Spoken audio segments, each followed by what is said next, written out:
একটা পরিবারকে আদর্শ করার জন্য একজন আদর্শ স্ত্রী অপরিহার্য। পানির মধ্যে চলাচল করলে পা ভিজবে না, এটা যেমন অবাস্তব, তেমন আদর্শ স্ত্রী ছাড়া আদর্শ পরিবারের কামনা করাও অবাস্তব। যদিও হয় তবে তা খুব কম হবে। কোরআনে দুজন আদর্শ নারীর চরিত্র নমুনা পেশ করা হয়েছে, যে আদর্শের অনুসরণ করা ঈমানদার নারীদের জন্য আবশ্যক। তার একজন হচ্ছে ফেরাউনের স্ত্রী আসিয়া। ফেরাউন ছিল স্বৈরাচারী, সীমা লঙ্ঘনকারী, নির্যাতনকারী, আল্লাহদ্রোহী, লৌহ শলাকাধারী প্রচণ্ড প্রতাপশালী সম্রাট। পৃথিবীর ইতিহাসে সে ছিল আল্লাহর প্রকাশ্যে দুশ্মন, অথচ তার স্ত্রী ছিলেন আল্লাহর দ্বীনের পূর্ণ ও শক্তিশালী ঈমানদার।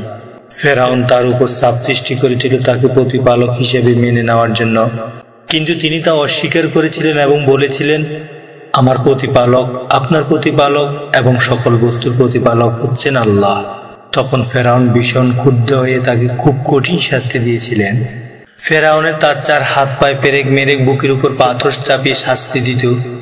তিনি এই আল্লাহ বিরোধী কঠোর মেজাজে সম্রাটের আধিপত্য থেকে নিষ্কৃতি লাভের জন্য কাতর কণ্ঠে দোয়া করতে থাকতেন। তিনি অমানবিক শাস্তির শিকার হওয়া সত্ত্বেও পূর্ণ ঈমানের অধিকারী হয়ে সদা সর্বদা আল্লাহকে ডাকতেন। এটা নারীদের জন্য অনুকরণীয় এক বিরল আদর্শ।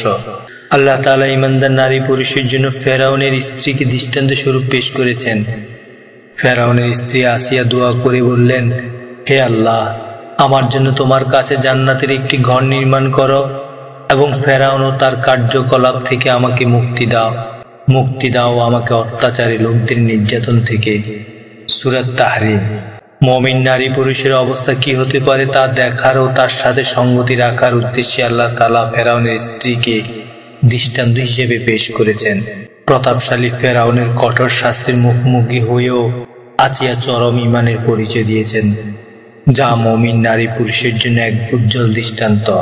তিনি চূড়ান্ত ঈমানের পরিচয় দিয়ে আল্লাহর নিকট ঘর বানানোর আবেদন করেছেন এবং ফেরাউন ও তার অত্যাচারী সম্প্রদায় হতে বাঁচতে চেয়েছেন।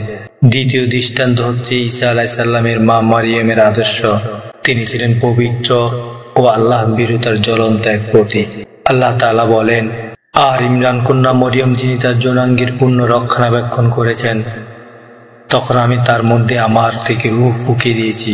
তিনি তার প্রতিপালকের সব কথা ও তার কিতাব সমূহের সত্যতা মেনে নিয়েছেন। বস্তুত তিনি ছিলেন নিয়মিত ইবাদতকারিণী, আল্লাহর আদেশ পালনকারী বিনয়ী লোকদের অন্তর্ভুক্ত। সূরা তাহরীম। অত্র আয়াতে মরিয়মের চূড়ান্ত 3টি ঈমানের পরিচয় দেওয়া হয়েছে। 1, যৌনাঙ্গের পূর্ণ রক্ষণাবেক্ষণকারিণী, জেনা তাকে স্পর্শ করেনি। 2, তিনি তার প্রতিপালকের সব কথা ও তার কিতাব সমূহের প্রতি অটল বিশ্বাসী ছিলেন। 3, নিয়মিত ইবাদতে ছিলেন অতুলনীয়। আদর্শ নারী পুরুষের জন্য এই আয়াত এক বাস্তব উদাহরণ।